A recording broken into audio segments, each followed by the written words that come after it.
Just click, Okay, there we go. click it All and right, play. ready to roll? Let's get this party started.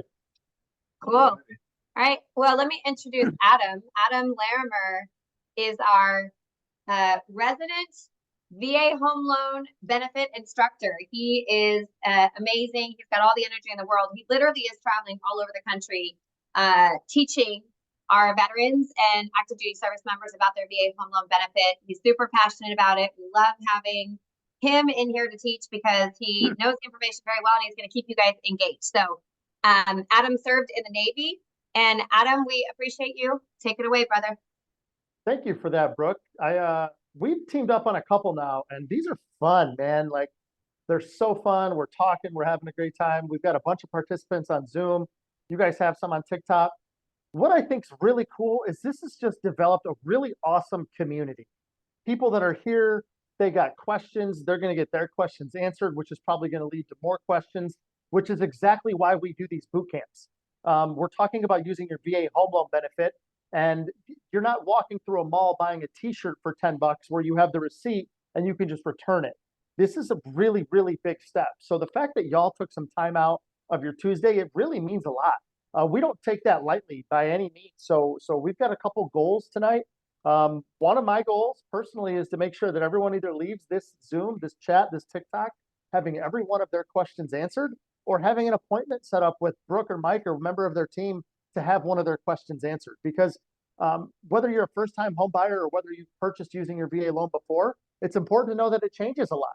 And someone like Brooke, who prides herself, the owner of a company called Veterans Lending Group, you can't be slacking on the facts. You can't be slacking on that info. So they pride themselves on that. So just know that y'all are in a good place. Y'all have some friends, but y'all are in a good place. So thank you, Mike and Brooke, for having me. As Brooke said, my name is Adam Larimer. I'm a U.S. Navy veteran. If we got any Navy veterans on this tonight, thank you for your service, man. But everyone, for real, thank you guys so much for your service. Being in the military, it was always kind of weird for me because they don't always tell us that our benefits change or that they get better. And I've been in corporate America for about 9 years now, since I separated from the military in 2015. And every single time my benefits changed in corporate America, I got an email from HR and there was a flyer next to the water cooler. I knew that my benefits got better. But being in the military, they didn't always tell us. And that was a big sticking point for me, and I didn't like it. I personally was introduced to the VA home loan benefit in 2012. I was an E5 stationed in Pearl Harbor, Hawaii. A shipmate of mine got out of the Navy and he calls me one day and he goes, "Hey, Adam, you should buy a house." And I go, "Hey, Chris, I don't even buy groceries." He goes, "Hear me out, dude." 2 weeks later, I was pre-approved for a townhome in Hawaii, again, 2012. I bought the townhome for $407,000. Crazy money. 28 years old. What the hell was I doing? I sold that townhome in 2018 for $550,000. Not bad. Story gets worse. I was in Hawaii back in September, and that same townhome was on the market for $890,000. God dang it. My whole point in telling you that story is my home buying journey started with education. I knew nothing about the VA loan. I didn't even know it existed. I was the farthest from home ownership one could ever imagine, but I sat down and I got educated. I got my questions answered, and it really put me at ease. So that's exactly what that's one of our goals tonight, is to put you at ease, because I'm sure you've got a ton of questions. I want to let you know we've got Brooke and Mike manning the chat, the Q&A. My request is this: if anyone has a question tonight, please put it in the Q&A. And the reason for that, it's easier to monitor and it's easier to make sure we don't miss a question. They're going to be, Mike's and Brooke are going to be hammering away in the background to make sure all of those questions get answered. But if the question gets put in the chat, sometimes it could kind of get lost. So just to make sure your questions are answered, throw it in the Q&A, ask everything you want. Let's get into this thing. I want you to think about what you expect to get from this boot camp. We're going to use the word boot camp, seminar, briefing, class interchangeably tonight, but you're here. And I want you to think about what you want to get out of it, right? Whether you found us on TikTok, whether you saw us on Eventbrite, Facebook, whatever it is, we're glad you're here. But we want to make it worth your time, because you are taking out about an hour and 15 minutes or so of your precious time, giving us your most valuable asset, which is your attention. And we're grateful for that. So we want to make sure the return is 10x for you for the investment that you had. Another goal I have for tonight is I want us to have a little mindset shift. I want us to think differently about today's housing market. And I want us to think differently about a 3-year PCS rotation. About an hour ago, I just got done doing this class in person with a group here in Killeen, Texas. And I did an exercise with them and I said, hey, in order to start with this mindset shift, I want us to do a little journey. Imagine you're walking through a store and there's an aisle labeled things needed for a good night's sleep. And I asked the group, what would you expect to find in that aisle? And they gave the obvious answers: pillow, sheet, a blanket, tequila, the obvious answers, right? But then think about, what about proper hydration? What about, peace of mind? Hormone balance, because you can have a soft pillow, but if it's busy in the attic, you're not going to get an ounce of sleep, right? So we got to have a little mindset shift. We're going to come back to these 2 points, but I'm just planting the seed now so that when we come back to them, it's familiar to you. Tonight's event, we're going to talk about 3 things, or it's going to get broken down into 3 sections. I'm going to talk to you about the VA home loan benefit. I'm going to tell you a quick love story about my VA home loan benefit, and then we'll wrap this up talking about your VA home loan benefit. Again, as we go through this thing, questions pop it up, throw it in the Q&A, and we can get you squared away. I always like to ask everyone, why do you think a company like Veterans Lending Group would take its time and resources to conduct these free seminars, these free boot camps? The first question everyone replies with is to get business. We'll be open and honest with you tonight. We would love to earn your business by doing these boot camps.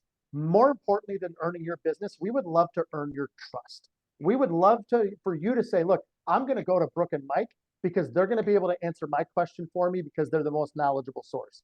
So we would love to earn your trust tonight. Another reason we do these is one of our company's leaders, one of Veterans Lending Group's leaders, his name's Tony Diaz. He was a 4-year Marine. He got out of the Marine Corps in 2003, and he walked into a lending institution and said, I'd like to buy a house. The first question they asked him was, great, how much money do you have to put down? Tony didn't know any better. He said, I have $10,000. They said, cool, Tony, you're going to get an FHA loan. Tony was the first homeowner in his family. He was ecstatic. After he became a homeowner, he then got into the mortgage industry himself, and he learned about FHA loans and conventional loans and this thing called the VA loan. So he goes to his supervisor and says, hey, boss, what is this VA loan thing? And his boss says, Tony, it's 100% financing, no down payment benefit that our servicemen and women have earned through their service to this country. Tony said, time out, man, I just bought a house and my lender didn't even ask me if I served in the military. Dang. Veterans Lending Group, we pride ourselves in education. We kind of fancy ourselves as an education company that just happens to do mortgages. And we do a lot of mortgages and we do them really well. But we lead with education. Again, that's why y'all are here, and we're grateful to have you. Tonight, we're going to talk about the VA home loan benefit. We're going to talk about when it started, who's eligible, how to use it, and most importantly, why we think you should use it, why you should take advantage of this benefit that you've earned. But the history of the VA home loan guarantee, it started in 1944. FDR saw our men and women coming back from World War II, having defended this country, not quite having the monetary assets to own a piece of it, and said, hey, this doesn't seem right at all. So they made it part of the Montgomery GI Bill back then. It was a no down payment product. So many similarities to the loan, the VA guarantee in 1944, but so many differences. And one of the differences took place in January of this year, where your VA loan just got better. And if I were to ask everyone on this chat right now, hey, did you get a call from Uncle Sam saying, congratulations, your VA loan got better? I don't think there would be one hand that goes up. So if Uncle Sam doesn't tell you your benefits get better, how are you as a service member supposed to know that your benefits improve and that they're more advantageous for you? There's a lot of veterans buying houses right now. And if you do the math, if you go to va.gov, you can look up the statistics. Since January 1st of this year, there's been about 28 veterans every hour that have purchased a home in America using their VA home loan benefit, right? 28 every hour. That's because it's never been easier to use. It's never been easier to use. They're catching speed and catching wind on why they should take advantage of this thing. So we're going to get into it. VA eligibility. Let's talk about who's eligible. This is your certificate of eligibility. This is a crucial first step in determining if you're eligible for the VA home loan benefit. This is really important because it's going to let Brooke and Mike know if you currently own a home using your VA loan. Hint, you can have multiple VA loans at once, and we'll get into what that looks like. But if your path, if your journey is home ownership, we don't know what our destination is going to look like until we know what our starting point looks like. Take your eyes towards the bottom of that sheet there. It says funding fee. In this example, this veteran is not exempt from the funding fee. So later on, we're going to get into veterans that are exempt and what it means to be exempt. But if you are exempt from the funding fee, meaning you don't have to pay it, You could save a few $1,000s when it comes time to use your VA home loan benefit. That's why this piece of paper is so very important. And it's also important that you, the veteran, are working with the VA knowledgeable lender who can pull this for you. You can pull it yourself. You can go to va.gov. You can go to Google and type in VA loan COE and it'll pop up. Mike and Brooke can pull this for you. A member of their team can pull this for you. We got to get this piece of paper just so we know where we're going. That's all. It's completely free for you. It's yours. It's yours. There's no credit check to get it. It takes about 8 minutes. It's one of the easiest things you can do. Okay. Let's talk about who else is eligible. Members of the Army, Navy, Air Force, Marine Corps, Coast Guard, and Space Force. If we have any Space Force on this chat tonight, please just raise your hand, identify yourself. And the reason I say that, I've never met anybody in the Space Force. I'd love to meet with you and chat with you. I know y'all are important. And it's cool because you guys have access to the VA home loan benefit. But if you look at those two boxes there, it says they had to have served 90 days during wartime and 181 days during peacetime. Notice it doesn't say 90 days downrange. It doesn't say 90 days deployed. It doesn't say 90 days underwater on a submarine like I did. It says 90 days during wartime and then 181 days during peacetime.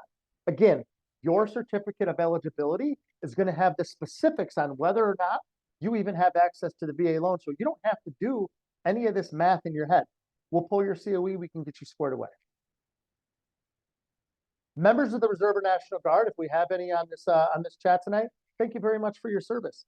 This is a really important slide because Reserve and National Guard were not always eligible. In 1993, Congress made the change and said they too should be eligible. They're doing their weekends a month. They're doing their weeks a year. So when they made that change in 1993, how many reservists and or National Guard do you think got phone calls from Uncle Sam? Yeah, the answer is zero. Those phone calls don't get made.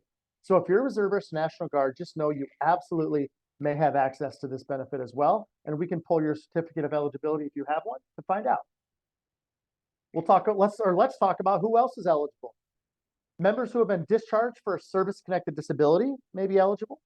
Spouse of a prisoner of war or missing in action may be eligible. And that bottom one there, an unmarried spouse of a veteran who died in service or from a service-connected disability. Undermarried there is capitalized and it's got the asterisk because the surviving spouse must remain undermarried until the age of 57. Okay. But there's a story that goes along with that. About 3.5 years ago at our office in San Antonio, a woman walked in and said, I'd like to buy a house. Her name was Gina Brown. The first question we asked her was, great, Gina, did you serve? She said, no, I didn't, but my husband did. We said, okay, can we bring him in for an appointment? Maybe get him on the phone? She said, unfortunately, he's passed away. We said, all right, Gina, talk to us. What's going on? She said he was active duty in the Air Force. I went to wake him up one day and he just didn't wake up. And we said, Gina, have you remarried since then? She said, no, I haven't. I'm 62 years old. I'm looking to buy a house to provide some stability for my family. We said, Gina, did you know that when your husband died, his VA home loan benefit didn't die with him? She said, I had no idea. And neither did the two lenders I just came from. Gina Brown walked into two lending institutions and said, I'd like to buy a house. The first question they asked her was, how much money do you have to put down? Gina didn't know any better. 62-year-old woman got a second job bussing tables, saving up for a down payment she didn't even need.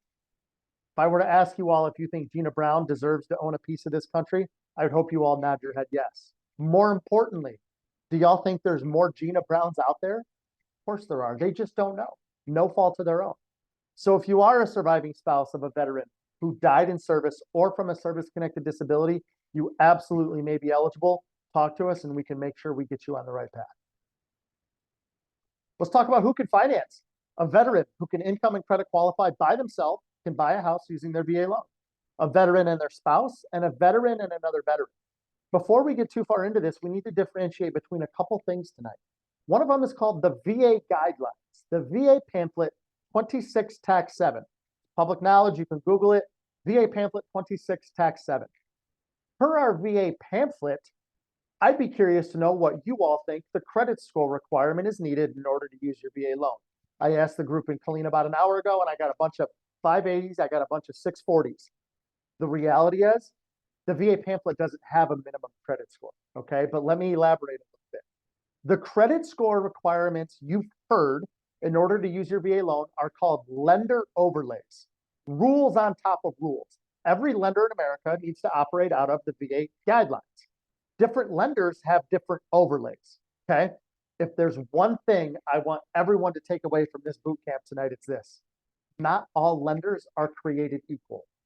Veterans Lending Group does not have a credit score overlay. Okay. We're going to pull your credit. We're going to make sure that your credit worthiness is where it needs to be because we're lending you 0.3 million bucks. And we want to make sure, one, you can pay it back, but two, that we're not putting the veteran at harm.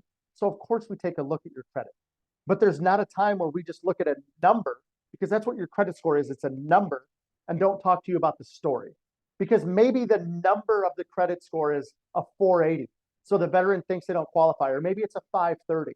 So we say, let's talk about the story, because maybe that veteran just got home from deployment and they went to open the front door of their house and their key didn't work because the spouse that stayed home left town with their children, changed the locks on the doors, sold the house, and maxed out 3 credit cards. Has that story ever happened? Yes or yes? Of course it has. We hate to use that as an example, but the reason I do is because it's a story all of us veterans can relate to. And unfortunately, if it's happened to you, that sucks, man. It does. Or maybe it's happened to one of your battle buddies. So the point is, Veterans Lending Group doesn't have a credit score overlay, but know that we're going to take a look at your credit. So if you think you need perfect credit to buy a house with your VA loan, don't talk yourself out of it. Let us decide that for you, okay? So a veteran who can income and credit qualify can use a house or can use their VA home loan benefit to buy a house. A veteran and their spouse for sure, and a veteran and another veteran. Let's double click on that veteran plus a veteran thing because it means a couple things. One, dual military, both spouses, they're married, they're both in the military, or maybe they both served. At Veterans Lending Group, we call that Willy Wonka's golden ticket of real estate investing because you each have a certificate of eligibility. You each have a VA loan. You buy house number 1 with spouse number 1's entitlement, and then you buy house number 2 with spouse number 2's entitlement, and you can combine remaining entitlement to buy house number 3. It's a cheat code to generational wealth, to passive income if you want it to be. A veteran and another veteran, maybe you want to buy a house with your battle buddy. You absolutely can. But just know there's different requirements that come with it. You both are going to have to occupy that property. But what's cool is if you and one of your battle buddies want to buy a $500,000 house, we only tie up $250,000 of each of yours eligibility, which leaves you the chance to buy a house down the road again. So there's a lot of different ways to dice that up. Okay. So many different individuals who can finance. Again, I want you to know, Brooke and Mike and the team at Veterans Lending Group have done VA loans for years. There's probably nothing they haven't seen. So if you think that because maybe you've had a divorce or a bankruptcy or low credit in the past, let us determine that because I'm sure Brooke and Mike have seen it. I'm sure they've been able to help navigate through. The VA loan is an owner-occupant loan. You must intend for it to be your owner-occupied primary residence for 1 year. Keyword there is intend. And what that means is, let's say you're active duty and you close on your home with Veterans Lending Group today. 6 months from now, Uncle Sam could cut you orders to PCS. And do you have to fulfill those orders? Yes, of course you do, right? You can turn around and rent your property out. Your orders will always supersede your mortgage. After you've occupied the home for a year, you can turn that home into an investment property. The VA loan is not an investment loan. Do not fuse the two. However, you buy a house, you live in it, you can turn the property into an investment property. So just know the term investment and VA loan are rarely used together. It's not an investment loan, but you can turn those properties into an investment property. And Mike and Brooke, we can all talk to you about how to make that advantageous for you down the line. Let's talk about what can be financed. The home must be in good condition, no teardowns, no fixer-uppers. I'm sure y'all watch HGTV. I'm sure y'all love a little passion project, but the home does not need to be squeaky clean. It does not need to be hot off the press, but it can't be a teardown. It can't be a fixer-upper. During the home buying process, they officially determine the condition of the property during the appraisal. A lot of people think it's during the home inspection. In our VA pamphlet 26-7, a home inspection is not required to use your VA loan, but it is highly, highly, highly recommended. You're spending a few $100,000 on a house, spend a few $100 on a home inspection, okay? So the home must be in good condition.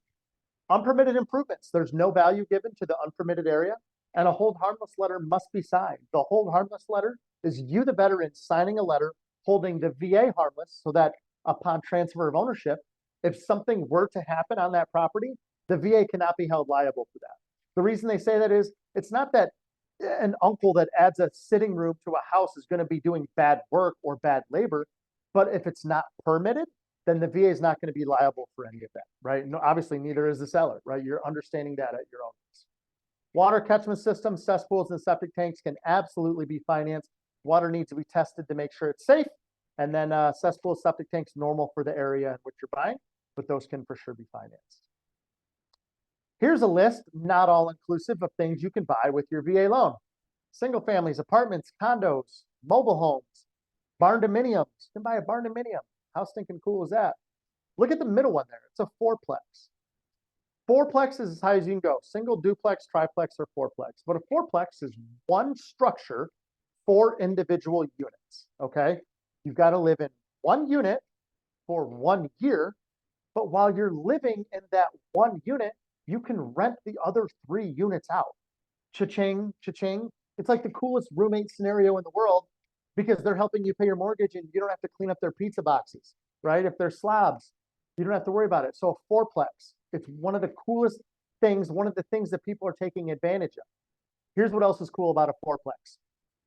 When it comes time to buy a fourplex, okay, if you've identified a fourplex, and let's say there are leases signed on those other 3 units, there are times, and it's property specific and it's veteran specific, so I'm going to speak vaguely here, but there are times where those 3 leases can help you qualify to buy the property. We've seen it.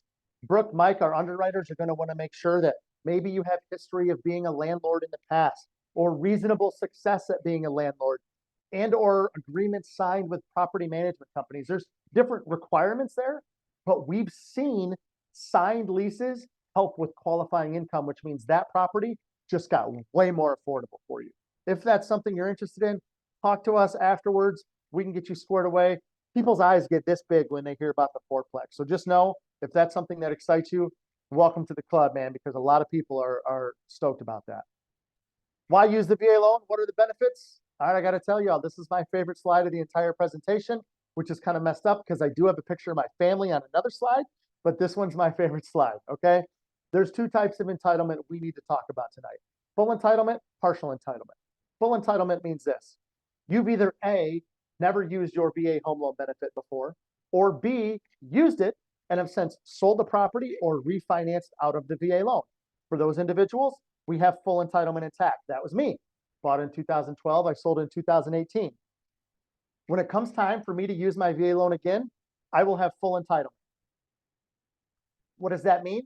That means I am only limited by what I can income and credit qualify for. We're not writing you a blank check if you have full entitlement. We're going to still pre-approve you, and whatever you can qualify for, you can purchase. I've heard a veteran, he was an 06, a full bird captain, bought a house, Beverly Hills, 100% financing for $6 million. And I say that and everyone gasps. And they say, why would you do that? And I say, because you can. If you're going to buy something with your money or someone else's money, I'm using someone else's. I'm leveraging, right? That's full entitlement. Partial entitlement means this. Let's say you currently own a home and you've lived in it for 3 years or whatever, and you want to build some sort of real estate portfolio. Well, you can, and you still have access to your VA loan. This is where county loan limits will come in. I need everyone to know these county loan limits, 1, are public knowledge, but 2, they change. This is what just changed in January, making you, the veteran, have a little bit more money when it comes time to buy additional properties with your VA loan. Let's make this scenario real. Soldier gets stationed in Fort Benning, Georgia. They've never used their VA home loan benefit before. They have full entitlement intact, okay? They spend $300,000 in Fort Benning, Georgia. How long do they have to live in it? 1 year. But they're stationed there, so they're going to live in there 3 years, no problem. After they leave Fort Benning, let's say they catch orders to Fort Cavazos. They're coming here to Killeen, Texas. That veteran does not have to sell that Fort Benning property. They can rent it out because when that veteran leaves Fort Benning, what's happening right behind them? That's right, another veteran is coming in right behind them, and that veteran might say, I'm not going to buy, I'm going to rent. I'm only going to be here 3 years. Does that ever happen? Of course it does. It happens all the time. This is where I want us to have a mindset shift on a 3-year PCS rotation. So the veteran keeps their Fort Benning property, okay? They've got a tenant in there, renting it out to maybe another military family. They get here to Killeen, Texas. The county loan limit in Bell County, Texas, which is where Killeen is, and the nation's minimum is $766,550. It's county specific. You can Google VA county loan limit, San Diego County, VA county loan limit, Bear County, wherever you're at. Okay. So $300,000 tied up in Fort Benning. They get to Killeen, Texas, Bell County.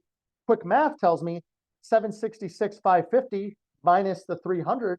They still have $466,550 to buy home number 2 with their VA loan, 100% financing. And let's say they decide to spend another 300,000 here in Killeen, Texas. So 300,000 in Fort Benning, 300,000 now in Killeen. They have to live in that Killeen property at least a year. If they're stationed here, they're going to live in it 3 years, no problem. After they do their tour in Fort Cavazos, let's say they catch orders, they got a PCS to Schofield Barracks, they're going to Honolulu, baby, right? The Honolulu County loan limit you can see on the screen there is $1,149,825. It's bonkers out there. Okay. So quick math, 300,000 in Fort Benning, 300,000 in Fort Cavazos. Quick math tells me I have $549,825 to buy home number 3 with my VA loan 100% financing. Full disclosure, you're not buying anything in Hawaii for $549,000. Okay. But can you go over the amount that you have? Of course you can. Here's how that looks.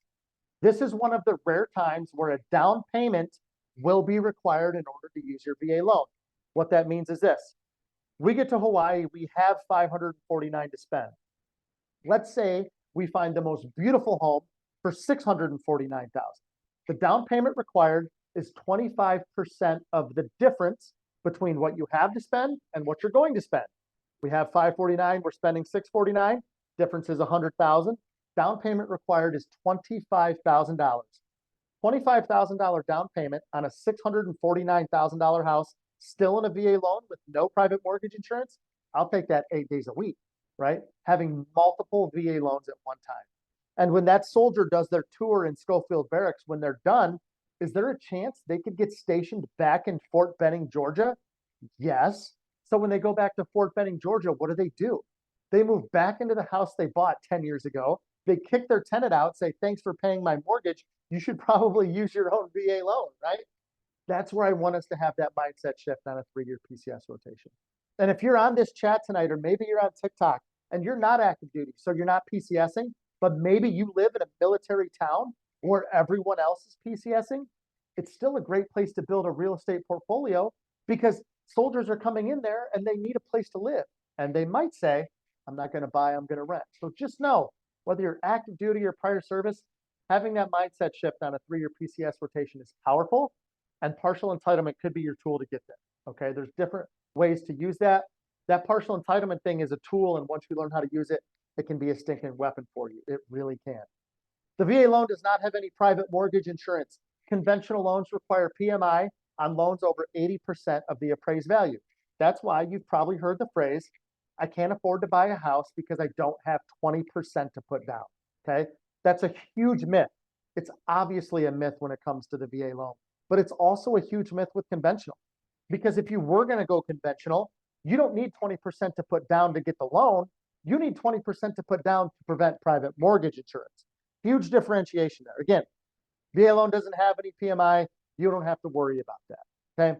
Again, this full entitlement, partial entitlement thing is so stinking cool. If you've got questions for it, throw it in the Q&A. We can get you squared away on that. Another reason to use the VA loan, the veteran is allowed to borrow the funds needed for closing costs associated with the mortgage, and the veteran can receive a gift or a grant to cover the closing costs, or they can be paid by the seller, but not required. It is not required that the seller pay for the closing costs for the veteran. When I was selling real estate in Hawaii in 2016, 17, and 18, I was trying to help these veterans buy houses, and we'd submit offers. And sellers agents would call me and they would say, Adam, I love this offer, but my client's not accepting VA loans. And I say, well, why? And they're like, well, they don't want to pay the closing costs for your veteran. And I would say, excuse me, seller's agent, where in our VA pamphlet does it say they're required to? And the realtor's always like, oh, I don't know. I just heard that once. You're like, dude, unhear it. That's not true. It's fake, right? The seller can help with closing costs, through seller concessions, but they're not required to. So if you've heard it, squash it, right? Squash that. That's one of the big myths we're trying to get in front of. Why use the VA loan? There's no prepayment penalty that's ever charged. This is where I want to go on a little soapbox for a second and talk to you about today's housing market. For the next 90 seconds, I'm going to share with you what my thoughts on today's housing market are. I know we've got people all over the country. What I'm about to say is going to apply to wherever you're at, okay? I do not have a crystal ball. I don't know what's going to happen with the market, but here's what I think. If today's, spitballing numbers, if today's 7% interest rate doesn't A, disqualify you from buying a house, and B, and more importantly, doesn't put you and your family in harm's way, I think investing in real estate is a really good investment because, excuse me, I don't know when, I don't know how fast, and I don't know by how much, but I think interest rates are going to come down. I don't think we're going to be in this crazy limbo forever. We've seen it adjust a little bit already this year. I think the election later this year is going to have a lot to do with it. But if you can afford today's interest rate and you lock in your interest rate, it won't get worse for you. It's not going to get worse. It can only get better. So let's say, we'll do an example here. Today's 7% interest rate has your monthly payment at $3,000 a month. And you're making your payments, and maybe it's not ideal, but your family's not at harm, right? You're not house broke or house poor, okay? 10 months from now, let's say interest rates drop to 6.5%. So you get a call from Brooke and Mike, and they're like, hey, we can refinance you 7% to 6.5%. And let's say your new mortgage payment would go from $3,000 a month to $2,500 a month, okay? Can you continue to make $3,000 a month payments? Yes. Should you? Yes. The way it works is this. Your new mortgage payment at a 6.5%, let's say, again, $2,500. You're making your minimum payment. The next conversation goes like this, and you have to make this phone call. Call your loan servicer and you say, this extra $500 is a principal only payment. You have to make the phone call because the bank's going to apply it directly to your principal, chipping away at how much you owe. The bank doesn't make any money on interest on principal only payments. Principal only payments are really, really good for you, the veteran. So you're chipping away at how much you owe, okay? That's my interest rate side of the house. Value of homes, what's happening? I don't know exactly where you're tuning in from. I don't know your market specifically, but nationwide, they've gone up. The trajectory historically is up and to the right. So if the value of your home is going up and the amount of money you owe the bank is going down, what's happening to your equity margin? That's right, it's growing. Equity is really, really good for you. So if you can afford today's interest rate and you want to become a homeowner, do it. Make the move. Talk with Brooke and Mike, okay? I'm not here tonight to tell anyone to use their VA home loan benefit. I'm here to tell you you have one. A lot of people don't even know that they have one. We're here to help you use it, but don't let Twitter talk you out of using your VA home loan benefit because they put something on there. Don't let a Facebook group or something you see on MSNBC find out factually where you could stand. Because when I bought my house when I was 28, spending $0.4 million, who the hell do I think I am, right? I sat down with my loan officer and I said, look, man, $0.4 million doesn't make sense to me. I don't know what it means to spend 400 grand, and I don't know how this interest rate equates to what my monthly payment's going to be. Can you tell me what my monthly payment would be? And they sat down, and it took them about an hour. And they said, Adam, your monthly payment's going to be $2,200. And I said, dude, that's less than my BAH. It made perfect sense. So have someone sit down and have someone talk to you factually about where you're at.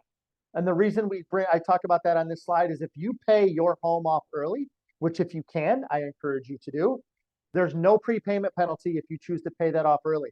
Banks and lenders hate it when you pay loans off early because they don't make as much money on interest. The VA loan doesn't have a prepayment penalty, okay? That's my soapbox. If you have questions, throw them in the Q&A. We're going to keep this thing going. I got fired up about that for a second. Speaking of interest rates and refinancing, there's two different refinance options when it comes to the VA loan. There's a streamline refinance and a cash out refinance. Streamline is one of the easiest things you can do. You're currently in a VA loan. Like I said, you want to roll into a lower interest rate. You can put all your closing costs into the loan. You don't have to be living in the house anymore. You don't have to move back into the house. In our scenario, you could be surfing the beaches in Hawaii and refinance that Fort Benning property, no problem. Cash out refinance basically works like this. You own a home and you owe $300,000 on it. but the home is worth 400,000.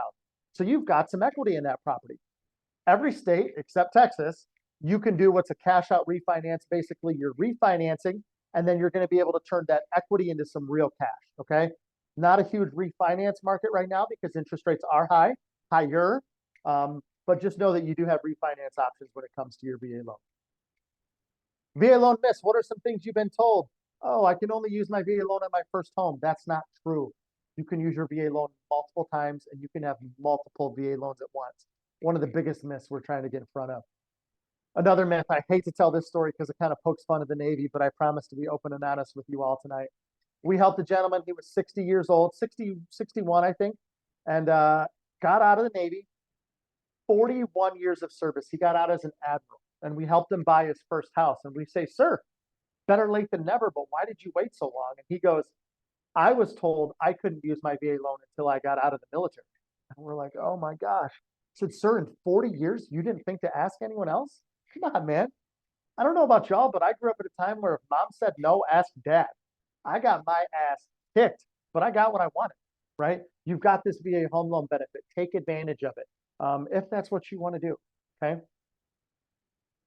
Another myth, there's always a funding fee no matter what. That's not true. If a veteran has a VA qualified disability or is a recipient of the Purple Heart, they're exempt from the funding fee, okay? If we have any Purple Heart recipients on this call tonight, thank you very much for your service. Thank you all for your service. But as a Purple Heart recipient, I know those medals don't just fall on your chest. There's a reason they're there, and I thank you for that. If you're a recipient of the Purple Heart, you're exempt from the funding fee forever. A VA qualified disability is about 10%. There are ways to get re-rated for your disability. So if you're prior service, you can get re-rated to get a different disability, right? A disability you've earned through your service. And if you're active duty, document everything. Get 15 copies of every single piece of paper for your medical record. I don't care how annoying you are to your foreman, your doc, your medic. Get all the copies you can because a disability rating could save you a few $1,000s when it comes time to buy a house. Speaking of funding fee, let's talk about what it is. The VA funding fee acts like private mortgage insurance, but it does not calculate like private mortgage insurance. VA funding fee is a one-time fee that gets paid to the VA. It doesn't get paid to Brooke and Mike. It doesn't get paid to Veterans Lending Group. It doesn't go to your realtor, and it damn sure doesn't go to the sellers. It goes to the VA, and the VA has it sitting in a savings account because, like I said, the VA itself does not lend the money. They guarantee a portion of the money. And the reason a VA loan is so easy for you to qualify for today is because somebody in the past had to pay a funding fee. That was me, okay? So just know if you have to pay a funding fee, it's going to help out your battle buddy. Here's how the funding fee looks. All branches of the military, if the service member is subject to it, has to pay it. All branches have to pay it, okay? No branch is exempt. It's service members that can be exempt. With no down payment, okay? The first time you use your VA loan, the funding fee is 2.15% of the loan and gets rolled into the loan.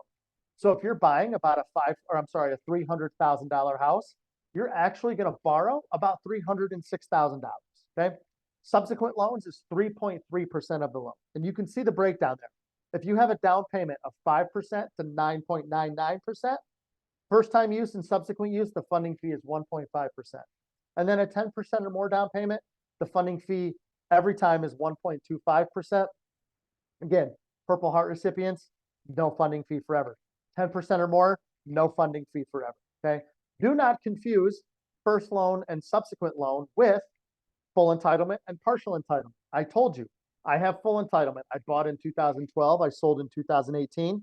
When I go to buy a house again, I will have full entitlement. However, because I do not have a Purple Heart, because I do not have a disability rating, I will fall into the subsequent loans category. Just want to make sure there's no confusion on that. Cash out refinance has a funding fee as well. Again, this gets rolled into the loan. You don't have to pay for it out of pocket, 2.15% and 3.3%. And then streamline refinance has a funding fee as well. Streamline refinance is also going to get referred to as an ERL, interest rate reduction refinance loan. Okay, that's what it is, 0.5%. Again, it gets rolled into the loan. You don't have to pay for that out of pocket. Speaking of funding fees and costs and all that stuff, right? The VA loan is a no down payment loan. Yeah, most of the time. but that doesn't mean it's a free loan. There's fees associated with it. There's costs associated with it. And let's go over these, okay? Loan discount. And Brooke, real quick, just give me a head nod. This is a true for all VLG, right? All of these? Okay, I want to make sure. So loan discount, it says you decide. And the reason for that is when you get pre-approved with Brooke and Mike, they're going to give you what's called a menu of interest rates, okay? So they're going to sit and say, okay, today's par rate, which wouldn't cost you any money to get that rate, let's say is 7%. But maybe you've been planning to buy a house for a couple of years. So they're like, hey, I've got $5,000 to come with. In some cases, you can do what's called buying down your interest rate. More cash you come with, the lower your interest rate can be, okay? If you don't have any cash or you don't want to bring cash, you're going to take a higher interest rate. No skin in the game. It's as easy as this teeter-totter, okay? That's why you get to decide what your interest rate's going to be. Appraisal fee, it varies from state to state, but not from lender to lender. We have to get an appraisal. We got to make sure we know what the home is worth. And then a funding fee, like I said, it gets paid to the VA, right? So loan origination, let's talk 1%. If you're buying a $300,000 house, 1% just to originate that loan is $3,000. Processing fee and underwriting fees about $650. Admin fee about $800. Application fee $25. You better spell your name right. You got to fill out 2 applications. We're going to get you for that $25, man. This is what Veterans Lending Group charges on all of our VA loans. Okay, everything that's got a line through it, we don't charge. And we don't charge those because we don't have to. We're not required to. Okay, remember, not all lenders are created equal. So I'm sure someone's thinking it. So I'll go ahead and talk about the elephant in the room. Someone's saying, Adam, how do you guys make money? There's 2 ways banks and lenders make money. One way is on the front end, right here, upfront profit, a few $1,000s right for the lender. The second way banks and lenders make money is when they service your loan or sell your loan on the back end. Because when you close on your house with Veterans Lending Group, you're most likely not going to make your payments to Veterans Lending Group. We're going to sell your loan to Fannie Mae, Freddie Mac, JP Morgan, something like that, okay? Your payment isn't going to change as long as you've locked in your interest rate. Now, your property taxes will fluctuate and your homeowner's insurance could, but the majority of your payment isn't going to change, okay? The reason we've chosen to waive these fees is because we can, okay? Not all lenders are created equal. But my question for everyone here tonight is about 25% of Americans today, home buyers, are first-time home buyers. So if you walk into a lending institution and you're spending $300,000 with them and you see a $650 underwriting fee, do you think to dispute it or do you just think it's the cost of doing business? I don't know about you, but I just think it might be the cost of doing business, right? When I go to the dentist and he says, Adam, you have a cavity, I don't say, oh, I'd like to seek a second opinion. I think I know what they're talking about, right? Veterans Lending Group doesn't charge anything on our VA loans with these fees because we don't have to, okay? So keep that in mind. And you won't see the underwriting fee, all that stuff. We will happily, if you're working with another lender now, we'll happily do a line-by-line comparison. We can say, look, we're going to strike this right from the top, saving you a couple $100 right from the get-go. Let's talk funding fee versus private mortgage insurance. Like I said, they act similar. They don't calculate similar, okay? Let's say this same veteran is going to buy a $500,000 house and they've got a 680 FICO score. You can see the interest rates are different. Conventional interest rate is 6 1/8. VA interest rate's 5.5%. The reason those interest rates are different is because of this. If you have a 780 or above FICO score today, you get the best of the best. You get the lowest interest rates. You get all the incentives. You get stinking better parking at Costco. You get a lot of cool stuff with a nice credit score, okay? But the reason these interest rates are different is because as you go from a 780 to a 760 to a 740, you're penalized less severely on a VA loan than you are on a conventional loan. That's why in the industry we use the verbiage, VA interest rates are continuously outperforming conventional interest rates. Let's go down that conventional column. Conventional rate, 6 1/8, your APR is 6.444. Your down payment, $25,000, okay? A $25,000 down payment on a $500,000 house is only 5%. And like we've discussed, if it's not a 20% down payment, this veteran, if they go conventional, they've got to get private mortgage insurance. So let's keep it going. Your total loan amount is $475,000. Your principal, interest, taxes, and insurance is about $4,031 a month.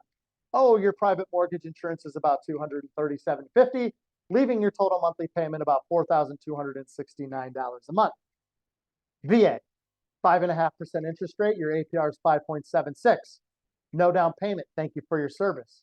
Your total loan amount, though, is $510,750. And you're probably thinking, well, Adam, I'm only buying a $500,000 house. Where's that extra $10,750 coming from? That's the funding fee. Remember, it gets rolled into the loan. Okay. So we're borrowing $510,750. Your principal, interest, taxes, and insurance is about $4,047 a month. No private mortgage insurance. Thank you for your service, leaving your total monthly payment about $4,047 a month, saving this veteran over $220 a month. And what do they still have if they had it? That's right, $25,000 in the bank. So when people say the VA loan is too expensive with too many fees, I don't know what they're talking about. And by people, there's one person I've got a bone to pick with tonight. I don't think he's on this chat, but I wish he was.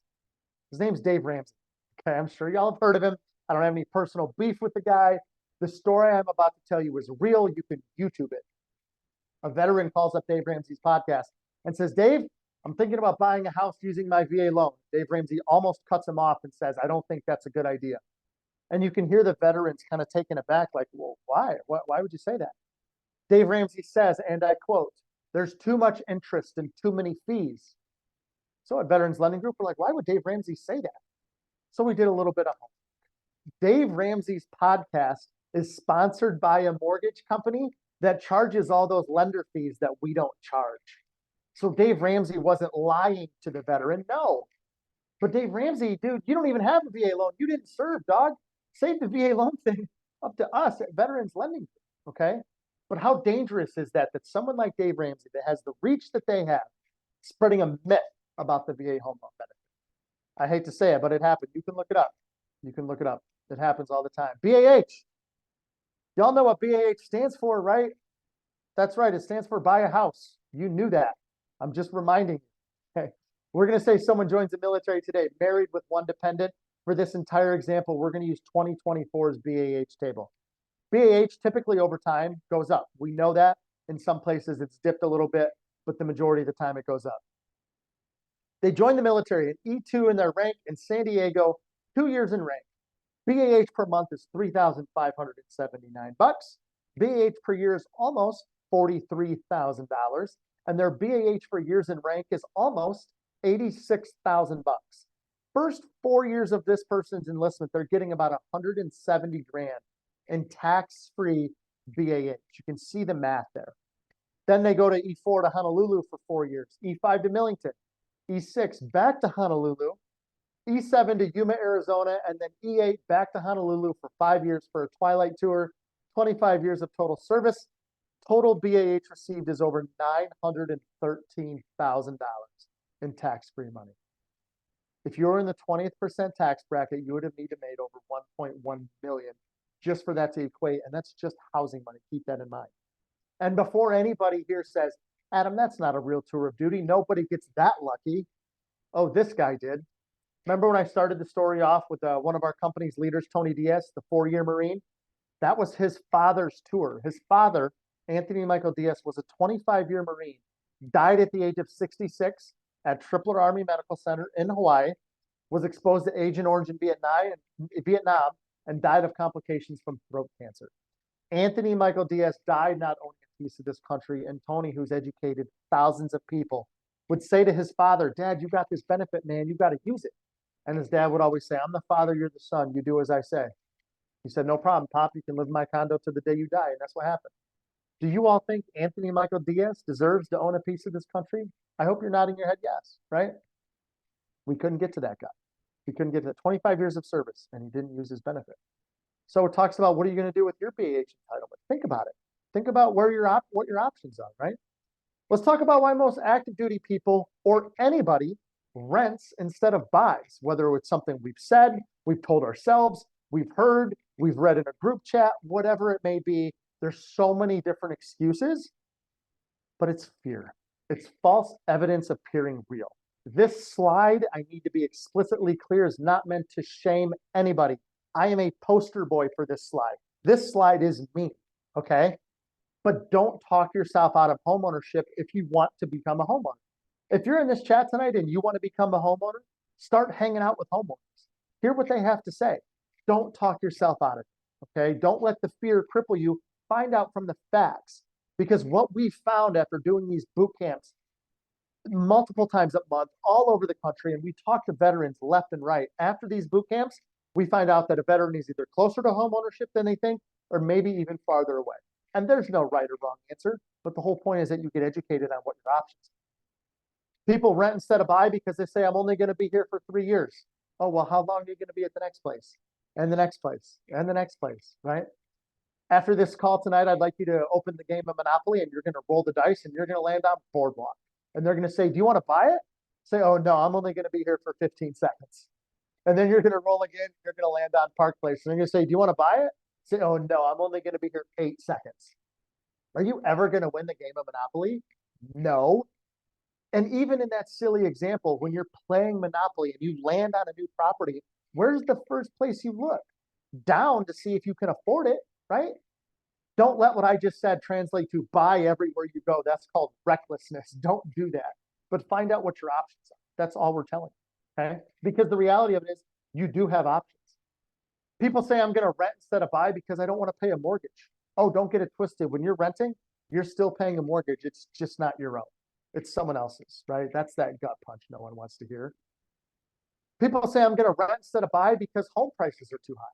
If you think home prices are too high, they're always going to be too high, okay? Because look at Honolulu County in 1985. The median sales price was $158,600. And then 11 years later, it more than doubled to 335.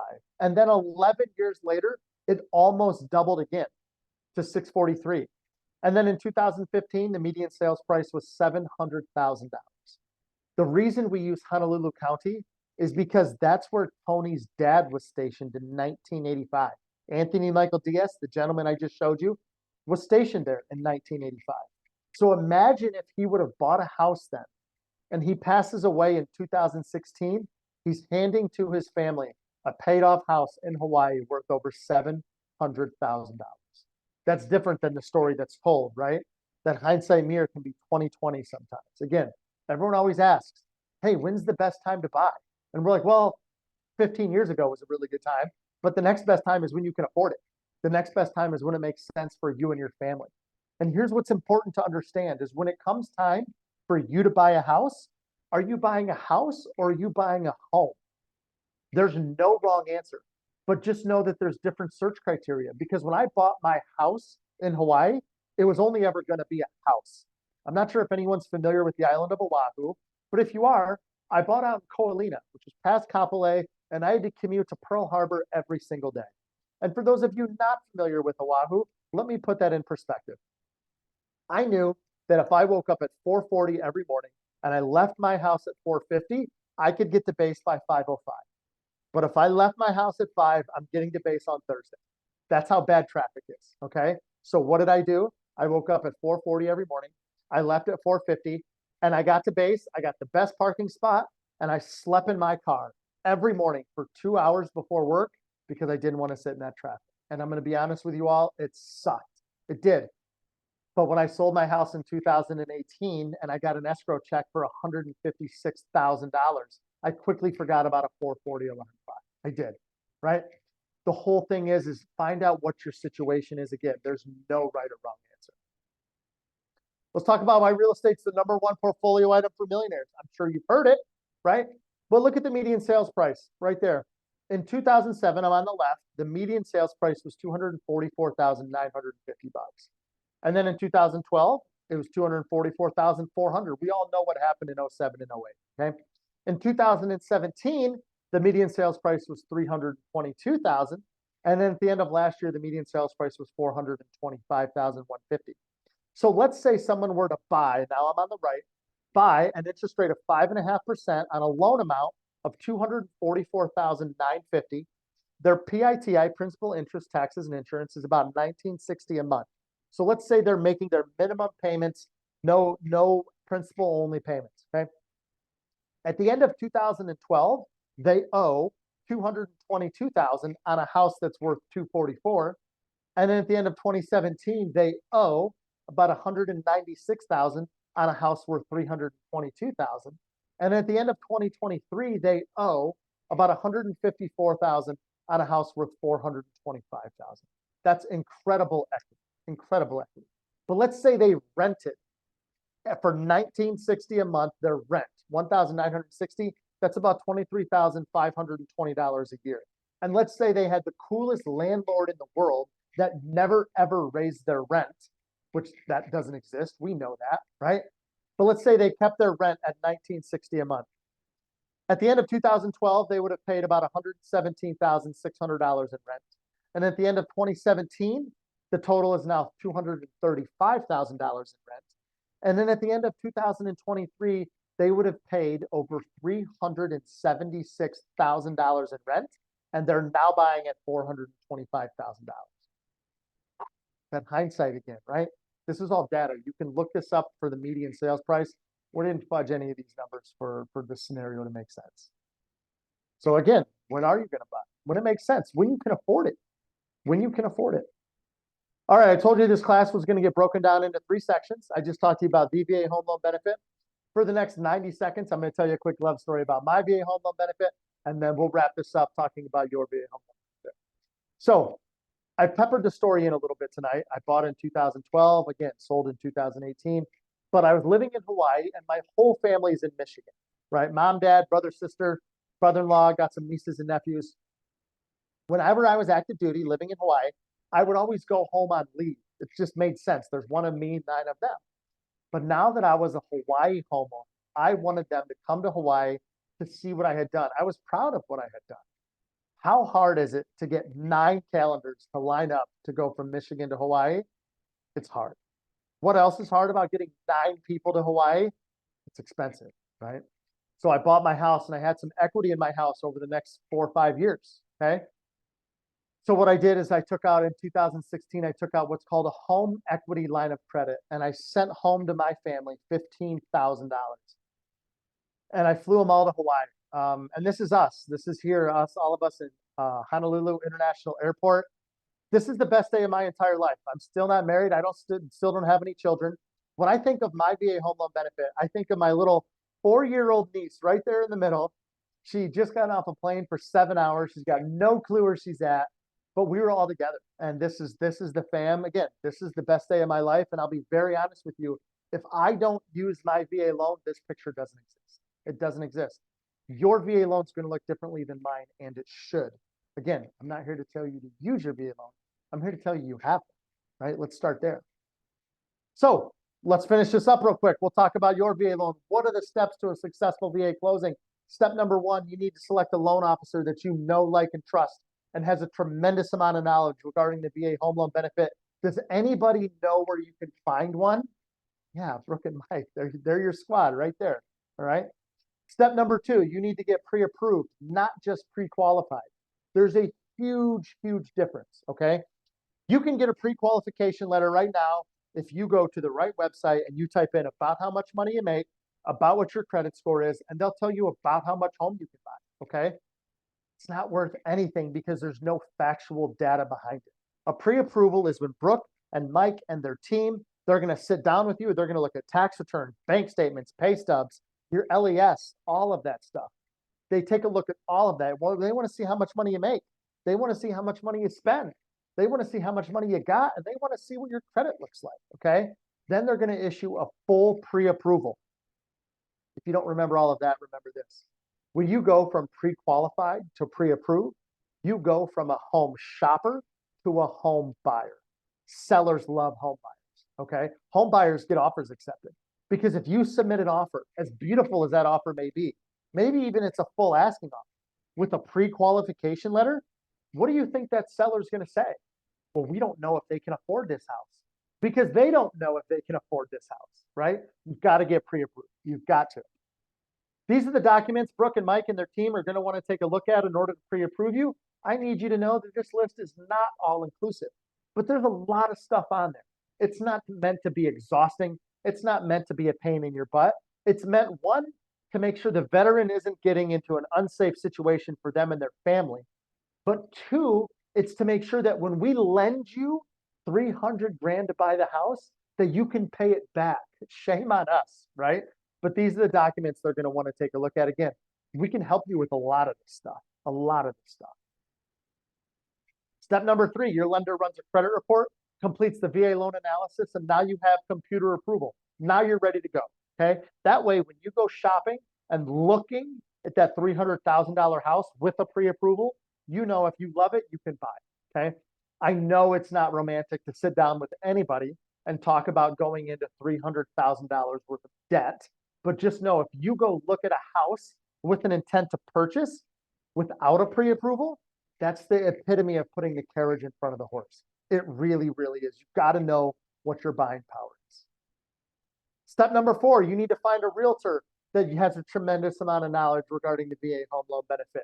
If we have any realtors on this Zoom tonight or on TikTok, thank you so much for taking some time out of your Tuesday. At Veterans Lending Group, we can't do our job unless you all do your job. So thank you very much. We need you all, okay? Thank you for being advocates for the veteran community too. But veterans, you've got to get a VA knowledgeable realtor, and you're going to find the home and you're going to make an offer on a purchase contract. Step number 5, your seller accepts your offer and now you complete the official loan application. Now we're in what's called escrow. Escrow is a noun and escrow is a verb. The noun portion of escrow is the escrow and title company that's going to be sending you a ton of documents to approve and fill out and verify and all that stuff. That's the noun portion. The verb portion is the transfer of ownership from the seller to you, the buyer. And the verb portion is very important because per our purchase contract, we have timeframes we have to hit. And if we miss one of our timeframes, the seller can cancel. And if the seller cancels because we miss one of our timeframes, they don't have to give us our earnest money back. So whoever you use, Veterans Lending Group, whatever mortgage company, whatever realtor, whoever, your lender and your realtor need to have a beautiful professional marriage because they need to be communicating multiple times a day on your behalf to protect your money. It's as simple as that, as simple as that. Step number 6, your application is sent to processing, ensures it's complete, and then works to complete it if necessary. All of this is happening behind the scenes. This is where Brooke and Mike and their team, they're going to be like, hey, we need an updated bank statement or a pay stub or verification of employment still, because we want to make sure that when we approve you because you worked at this job 3, 4, 5 weeks ago, that you still work there and that you can still afford the home that you want to buy, okay? Step number 7, when the appraisal is complete and then reviewed, a notice of value is issued, okay? There's been a lot of talk forever about the VA appraisal system. One of the biggest things is everyone says, oh, it's too strict. Here's what I need you all to know. There are 0 appraisers on VA's payroll, 0. They're all independent contractors. So they just have different credentials to do VA loans. So that same person that walks into a home at 10 a.m. to appraise that property for a conventional loan, when they're done, they take off their conventional hat, they put on their VA hat, and then they could go appraise your property in the afternoon. It could be the same individual. They have a different playbook they operate on, okay? It's not intended purposely to be more strict to prevent veteran home ownership. The playbook is written to ensure the veteran doesn't get into a bad situation, or maybe something's wrong with the property that the home inspector didn't get, and maybe the veteran didn't understand, or the realtor, right? Here's what's cool about the VA appraisal system that no other loan, no other product in the nation has. You can fight the appraised value of a home on a VA loan. And the way it works is this. Let's say we're buying a house on 123 Main Street. It's listed at $300,000. We went in at $300,000 and we got accepted, okay? The appraiser walks in and says, I don't think it's worth $300,000. I don't know exactly what it's worth, but I don't think it's worth $300,000. During that time, that appraiser is going to issue what's called a Tidewater notice, okay? Tidewater means we have 48 hours where we all have to spring into action. Your realtor, Brooke and Mike, they're working together to get comparables or comps in the neighborhood. Because if we're buying at 123 Main Street, they're going to look at 215 Main Street or maybe a block behind us, because maybe a house sold for $308,000 that doesn't have as big of a yard. So we send that comparable to the appraiser and say, hey, look, we should have more value for our home because this one behind us sold. During the Tidewater time, you, the veteran, are also needing to write a letter to the VA. It's called an ROV letter, stands for Reconsideration of Value Letter. You need to write it. This is how it would go if I were to write an ROV letter. Dear VA, my name is Petty Officer Larimer. I just got back from deployment and I'm looking to buy a home to provide some stability for my family. I found the most beautiful home on 123 Main Street that's listed at $300,000. I think it's worth $300,000 and I'm willing to pay $300,000. Please take these comments into consideration in determining the value of the home on 123 Main Street. Go Navy, beat Army. That's what my letter is going to look like. Yours could look a little different, but you have to write it, okay? What we've seen is veterans they write these reconsideration of value letters, and we challenge the appraisal. And I'm not kidding. We've seen the value of homes change anywhere from $5,000 to $63,000.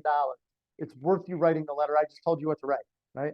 Brooke and Mike and the team, all of us at Veterans Lending Group are bulldogs. We're going to go to bat for you to make sure that that home is appraised the best way we can, right? You've got some people in your corner. Notice the value. The NOV is the VA's version of an appraisal review. It states the value of the property and any conditions that need to be completed before the VA will guarantee the loan. That's where the appraiser is going to walk in and say, hey, the carpet's ripped up a little bit. We got to make sure it's fixed because it's not safe for a 2-year-old to run around in, or maybe the outlets need faceplate covers, something like that. Those are the conditions that may need to be cleared. There's a whole different slew of them. Step number 8, your loan officer receives the NOV, ensures conditions are cleared, and sends it to underwriting for final loan approval. This is where we're asking for one more document, one more pay stub to put a nice bow on your VA loan that you can still afford the home that we pre-approved you for, like I said, maybe a month ago, something like that. Closing is scheduled, prepared, funds are transferred, and ownership is transferred. Closing works differently everywhere you go. Here in Texas, and most parts of Texas, it's called like a table closing or a table funding, meaning you sign documents at 10 in the morning on a Friday, you could get house keys at 4 p.m. on a Friday. You could get them that same day. When I bought my house in Hawaii, it was a 4-day closing process. Signed documents on Monday. The loan funded on Tuesday. I went to the beach on Wednesday, and I got house keys on Thursday. 4-day closing process. No right or wrong answer. It's just different everywhere you go.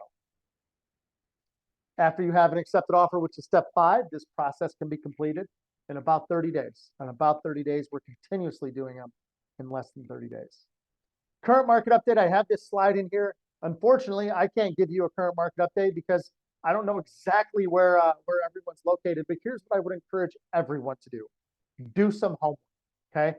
The homework, it's not that hard, okay? If you're working with a realtor already, have them do it for you. A lender can put you in contact with a realtor. You can also do it on your own. The best place I've found to start is do a Google search for your local board of realtors. Typical board of realtors on their website, they have a tab that's going to say market statistics. And you're going to want to look at things like days on market. You're going to want to look at things year over year, any sort of appreciation or depreciation, something like that. But do your homework to just find out what your current market may look like. Again, if you have questions, if you need help with realtors, we can put you in contact with them. We know realtors all over the country. We can lend in all 50 states. So wherever you're at, we got you. But do a little bit of homework on your own just to make sure that you feel comfortable with the decision you're making. Because it is a huge one, like we've said. We did it, y'all. We stinking did it. Does anybody have any questions about anything we've covered? Our questions have been rolling in the chat. Yeah, I saw that. Yeah, we're still typing away. Good. I guess we can answer some of these in the chat now that we have them. Jerry Hancock, if you're still here, you need a construction VA loan. We have construction VA loans. We happen to specialize in them. So Jerry, if you want to learn more about the VA construction loan, we have a class kind of like this, where we talk only about construction loans coming up on the 9th of April. I can't believe it's April already, almost. 9th of April at 8 o'clock Central Standard Time. The same place that you found this link. If you follow the TikTok, you would click on the link in my bio on TikTok and you'll find the link for that Buy Land and Build program. If you can't wait until April 9th and you want to talk to someone sooner, that's totally fine. Reach out to the team via, you can DM us on TikTok. You can visit our website at VALoanBish.com. We'll put that in the chat. You can also go to the link in our bio, and there's options to connect there and start the loan process. Yeah, same for Helen Keller. I'm chatting with you right now on that. Looks like you want to get some land, you want to be able to build in some time. That class would be really good for you. It's free. There's a link right in the bio. Just sign up for it. You can check it. We talk exclusively about it. And then we can kind of go in detail. And for anybody that just wants to kind of dig it deeper, it's very tough on TikTok because I'm limited to responses. I can only type so many words before it blocks me. But Brooke can write some paragraphs, so I have to write like 2 sentences. But none of your questions should be answered in 2 sentences for the most part. So shoot us a DM, just reference what it is, and we'll get back to every one of you guys. Like Adam said in the beginning, we don't want anybody leaving this with questions. Carlos Rivera, want to confirm I'm a vet, my wife isn't. We can combine our incomes for the purpose of qualifying. Yes, if you're married, you can have a vet and a non-vet on the loan together, no problem whatsoever. Both of you have to credit and income qualify for the VA loan if you're both going to be on the loan. So you can absolutely use your wife's income and have you both on there. No issues there. It only becomes a little challenging when it's a vet, non-vet, non-spouse. Then that becomes where the 12.5% down payment requirement comes in play because of the non-vet, non-spouse situation.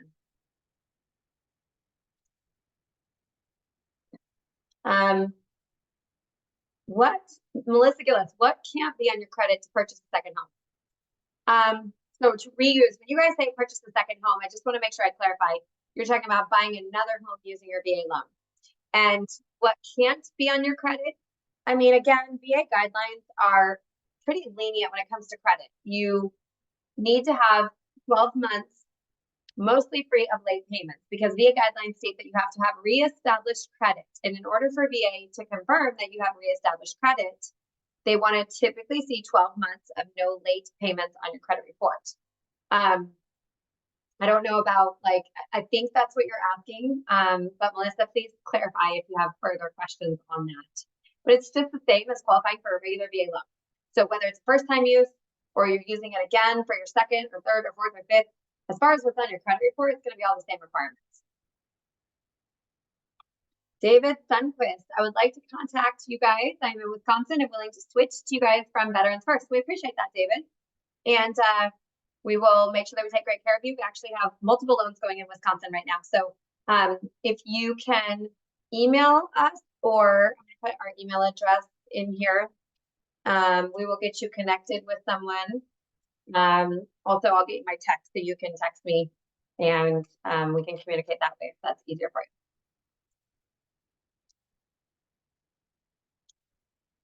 And I know there's a couple more questions. Let's see here.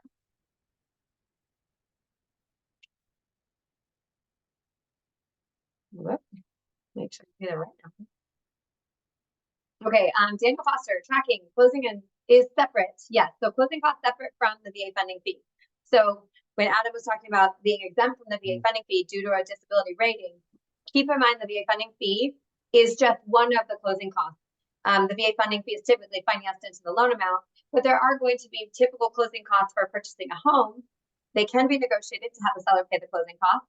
And you said I have in past increased purchase value to include 50-50 split or more of closing costs. And Daniel, that's all about how you want to negotiate, right? So if you find a house that's being sold for $300,000, the seller and your closing costs are going to be, let's just say, $7,000. The seller could very well be willing to accept $293,000, meaning you're offering them full price, $300,000, and asking the seller to pay $7,000 towards your closing costs, netting the seller $293,000. The seller might not be willing to pay for your closing costs for $7,000. They may be willing to pay $5,000 of your closing costs, or $3,500, like you said, doing a 50-50 split. So a lot of that is going to come into play when you're negotiating and figuring out what offer you're going to present. Like Adam was talking about, this is where your real estate agent gets involved. And Adam was a real estate agent in his past life. I was also a real estate agent in my past life. So we have had some of that experience of having the conversation. How do you want to present this offer? Yep. And I think a lot of stuff, Adam, I mean, for you, your experience comes into play mostly like how many offers are on the property, how competitive the house is priced, how long has the home been on the market? All that stuff. The neighborhood. I mean, a lot of things veterans don't want to have to commute a long ways to work. So they're kind of putting themselves in certain areas, which no one wants to long commute to work. So I get that. So it all depends. And what we've found, ironically enough, is everything kind of shakes itself out because we go into it kind of having a vision of where we want to buy and the house we want to buy. But then we realize in order to do that, we need $3 million. And again, this was specific to Hawaii, but it's true for really anywhere you're going to buy. There's a give and take. Everyone's going to go in with a needs list and a wants list. And you write down, what are your needs? And you're like, well, I need 5 bedrooms. And you're like, well, it's you and your spouse and you don't have any children. Why do you need 5 bedrooms? You're like, okay, well, I want 5 bedrooms. So a lot of those things happen to sort themselves out. But you're right, Brooke. It's very much property specific. And when it comes to buying a house, people sell for one of 2 reasons, pleasure or pain. And as buyers, we don't know why they're selling. We don't always know. So it's hard to navigate that and to negotiate that sometimes. Yep. Yeah, that's a good point. Mm-hmm. Thank you, Adam. Let's see here. What about buying land? Joshua was asking, yes, we can buy land and build using the VA loan. That program does exist. And we actually specialize in those at Veterans Lending Group. We offer them in every state but Alaska. Alaska is the only state that we can't offer the buy land and build program, but we do offer regular VA financing in Alaska. So if you happen to be in Alaska, fret not. We have a financing option for you.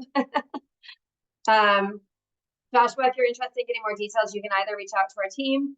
I've put the email address in our link and the website address in our link. I'll type it again. And we also have a class coming up on April 9th at 8 o'clock Central Standard Time. It's called Trees to Keys, and you can click on the link in my bio of my TikTok to sign up for that class and get the link just like you got for this evening. Sorry, there's no questions. Yeah, they're just rolling. You guys are doing a good job on both platforms. Keep them rolling. Yeah, the speakers helped a little bit on this end. That was good. Yeah, and we apologize for the tapping, the typing. It's my nails. Brooke's just tapping away. We know you guys are picking up on it. Sorry about that. I tried to go like with the meats in my fingers. Trying to get soft, but it's really hard to do. And my keyboard's on my lap, so it's like it's a fun balancing act. Let's see. She says, "Great job, Adam." Yeah, she doesn't even. She's not even going to charge you rent for sitting in her office. I think. Nancy. Thanks for sharing your space with us, Nancy. Yeah, thank you. Thank you. When will this be uploaded to YouTube, and what's the YouTube, please? It's going to take my team, my social media gals off on Wednesday, so Thursday, Friday, it will be up by Friday, we'll say. And the YouTube is VALoanBish. That's my YouTube channel. So, but we will get it up there, and then we'll post a video on TikTok to remind everybody when that's up. So I'm making a note right now so we can post that video to remind you guys when it's live. And I don't know if we can give a YouTube link. I don't think we can in a TikTok video. TikToks, they're amazing, but they're a little restrictive in some ways. But we can probably put the link in our link tree. So that's what we'll do. We'll link it in the link tree.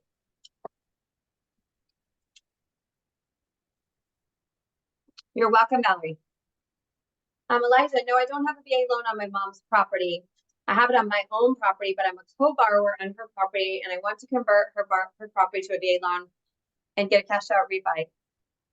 Yeah, so Elijah, unfortunately, the only way that you can do that is if you intend to occupy the property with your mom. So, because you can't use a VA loan, VA requires that you intend to occupy the property as your primary residence. So, you have to live there 6 months and 1 day out of the year for it to be a owner-occupied property per the VA guidelines. If you live there for 6 months and 1 day out of the year, then you would be able to do a cash out refinance with your mom on title, but not on the loan. So that's kind of a tough one. Other options might be like a home equity line of credit if you're trying to do that. And I don't know what the mortgage rate looks like on that house right now. It might make more sense to do a home equity line of credit to help out. Let's see, a couple more questions. Daniel Foster, the second property would be, I am looking at a home that has an unfixed mobile home on the property, but it is finished and worth value to property appraisal. The Veterans United group said that it is not VA accessible due to the fact that it could be hooked up and moved. Do you want to cover this? Yeah, that's pretty standard for Veterans United. I mean, typically, if the main home is substantially larger than that manufactured home, and that manufactured home is livable and all good, it does not have its own address or anything like that, we would probably look at it as an ADU. It's not something that we, worry about them hooking up and pulling away. It would, they probably would want to make sure that the axles were dropped and the hitch was removed and all that good stuff. But I have actually got those through as ADUs. So a lot of it comes down to size as well. If it is bigger than the house, you're gonna have a problem, right? It's definitely a size kind of thing when you're looking at ADUs. So all depends. Daniel Foster. Oh yeah. Okay. Sorry. We just answered that one. I have a really bad habit of rereading the same question. Even on TikTok, I do that. Kevin Waterlander. Thank you for all the info. I'm very interested in multifamily. Was wondering if there will be a more advanced numbers breakdown and or another live stream covering this topic. Yeah, Kevin, I am rolling out a new class that is going to be related to your, reusing your VA loan again. So if you own a home now using your VA loan, what does it look like if you want to reuse your VA loan, turn your house into a rental property, and then purchase again? And then also in that class, we're going to talk about your multifamily options. So we are trying to expand on our classes to offer more in-depth information, because I know that there's a lot of people that have done the first round with the 101s, but now they're looking for more detailed information on different types of options for future financing and really tapping into the VA loan to kind of leverage that VA home loan benefit to build portfolios, real estate portfolios. So stay tuned for that, Kevin. We're just working on content, and hopefully we'll have that launched within the next 2 weeks. Rafael Lopez, could you buy a house in a different state due to spouse going to school using the VA loan too? Rafael, if you are active duty, your spouse can satisfy your occupancy requirement. Begin that question for Rafael. Yeah, nice. Okay, good. Right on. And that's what I just asked. So he's still active. So yeah, let's just take it this way. I didn't realize he was in this one as well. So just maybe go into detail about what that occupancy looks like. So if you're active duty, your spouse can occupy the primary residence in a different state than where you're stationed. If you are no longer active duty, then the veteran has to occupy the property. And so it can be in the state that you're in, but it cannot be in the state that the spouse is in if you're not active duty. So it kind of flips, whether you're active or you're not active. So we need a little more information, Rafael. Melissa, thank you. You're welcome. And let's see here. Joshua. So if you've been late recently, you have to wait another 12 months to qualify. Joshua, it depends on why you were late. If there's a good reason why you were late and you can document that it was an isolated event outside of your control, and it's not likely to happen again, there is a chance, as long as there's not a lot of late in the last 12, 24 months, there's a chance that we could get an approval. So I'm not going to say no. If you have any lates recently, you're SOL, but it has to make sense and it has to be aligned with the VA guidelines. And the VA guidelines are more concerned about making sure that whatever caused you to be late is outside of a normal pattern and is outside of your control and has been rectified. Timothy Hines, what if the non-vet spouse has an active Chapter 13 bankruptcy? Can I use their income? How would that work? No, you can use their income. If they have an active Chapter 13 bankruptcy, they had to have made 12 months on-time payments and get trustee approval. Then you can use their income. They can be on the loan. If they're actively in a Chapter 13 and they have not made 12 months of on-time payments in their Chapter 13, then they cannot be on the loan. You could use their income to offset their own debt and their own residual income requirement. And that's if you're in a community property state. If you're not in a community property state, then you don't have to worry about what your spouse's debt look like. But you wouldn't be able to use their income if they're not on. Can you use protected rents with a one-time close? Eli, not at this time, but we are doing a case study with some people that we're working on multifamily builds with right now. And when we have the case study to go back and show that those veterans were able to make their payments on time and that the rents did come in on those future, you're building fourplex, right? You don't have tenants yet. The concern is that you're going to be able to get tenants, before the house or right after the house is completed in order to help you make the mortgage payments once the payments come due. So we have to do some case studies for our COO for her to approve us to use future rents on the V8 one-time close, but it is coming for us to be able to use them. If you buy something that's existing, you can absolutely use projected rents. But if you're buying something that is the one-time close, you're building something, that's where it's a little bit more limited. An anonymous attendee, will it affect us on being approved for a VA loan if we purchase a vehicle little before we go through the loan process? It could have an impact on your credit score. It could have an impact on your debt to income ratios, right? Because if you're going to buy a vehicle, we have to include the new payment of the new vehicle in your debt to income ratios. So yes, that could impact your approval, but we can do a soft pull and we can model it out and tell you whether or not we think it's going to impact you. Because if your debt to income ratios aren't a big concern, then it might not be a big concern for us, but we will let you know. Daniel Foster, great. Thank you. Please let me know how to reach out to you. Veterans United has been great, but I feel after this, I am not getting the whole options I should be. Yeah. And that's nothing against them. They just tend to overlay this benefit. And so nobody that goes through Veterans gets, the full extent of their.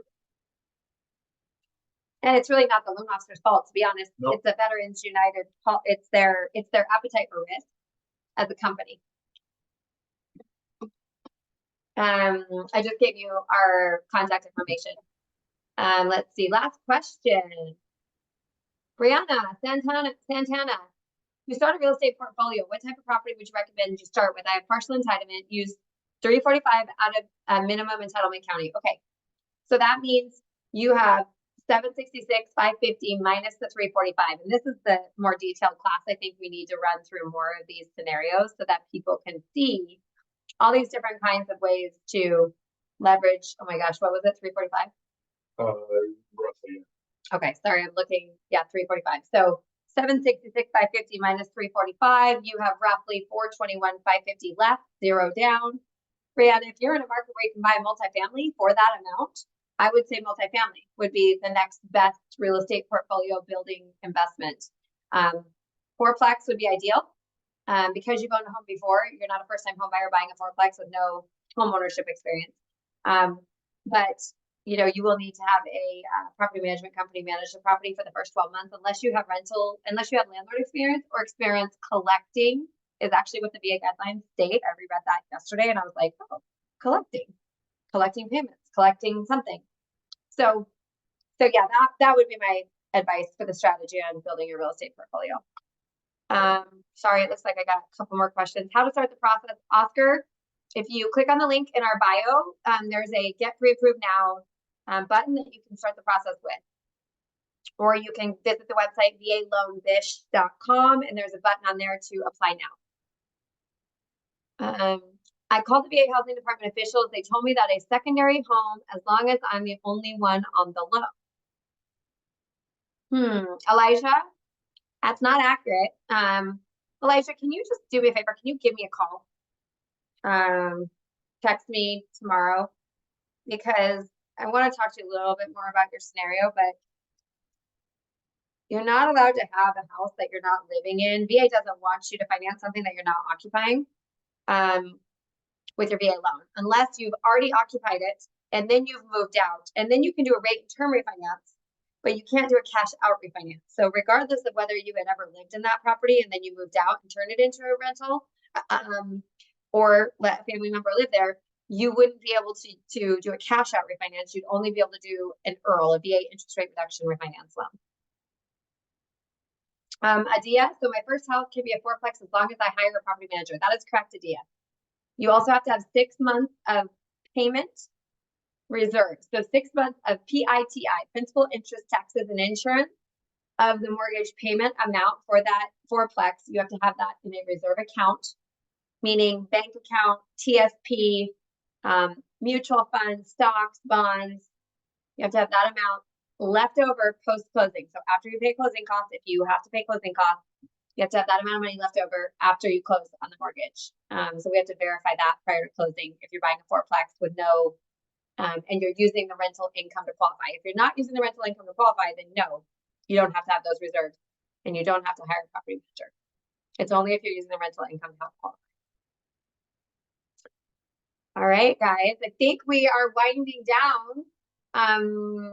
Daniel, you're welcome. I'm very hesitant to do this, and now I am a supporter at this point. Many veterans are not aware of this, and I am one. As a CW3 with 27 years, I feel kind of disregarded.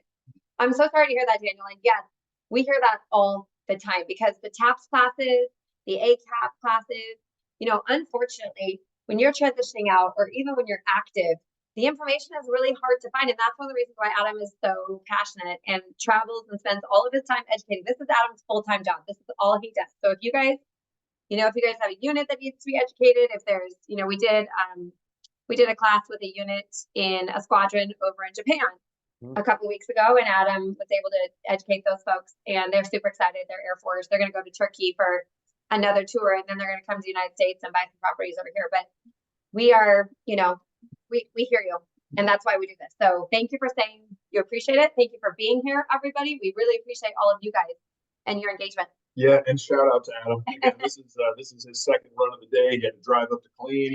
He's moving. He's talking. He's been educating. Always delivers. Just a tier 10 performance, man. We appreciate it. He's the man, and we have such a great time. We appreciate you, Adam. It's fun. It's fun. And I'm talking into a camera right now, and there's 20 people on, but it's fun because of what the gentleman just said. He goes, I've been in 20 years and I didn't know this stuff. And I know. I wouldn't have if one of my best friends didn't get out and get into the mortgage industry and force a VA loan onto me. And by the grace of God, he did. So it's one of those things where don't beat yourself up. You don't know what you don't know. But the reality of it is when you're in the military, it's mission, mission, mission, learn about your benefits later. Because I'd be willing to bet for everyone that's active duty on this chat or on your TikTok, if this was on a Tuesday at 11 a.m., there's going to be 3 people on there. They can't make it. They're working, right? So the fact that y'all veterans took some time out of your Tuesday to learn about this is the least we can do. This is peanuts, man. This is easy. This is easy stuff. Heavy value. And Kevin, you have a special request to go out to Barksdale Air Force Base.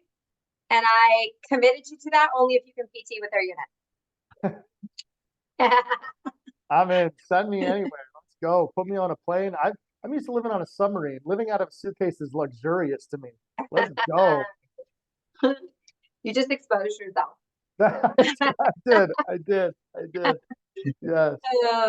That's cool. Awesome. Actually, we used to travel with John Troxel, who was the former SEA. And I don't know if anybody here served with John, but a lot of people are always like, oh, I know John. And every time we travel with them, we do PT with the units that we visit, and it was great. We had a blast. We didn't do any long runs, but we did some probably some adjusted PT, but it was long. Well, look, I haven't been in the military for a while. I'll do push-ups on my knees if I have to, but I'll get out there with y'all. I swear, I'll do it. Damn straight. Yep. Well, Adam, we appreciate you. Thank you so much for being here, and thank you guys all for attending. Yes. If anybody needs to get a hold of us, you can DM us on TikTok or click on the link in our bio or visit our website. Whatever you need to do to get a hold of us, we are here for you, and we'll get your questions answered. Thank you, everybody. All right. Thanks, guys. Good night, everyone. Good night. See ya.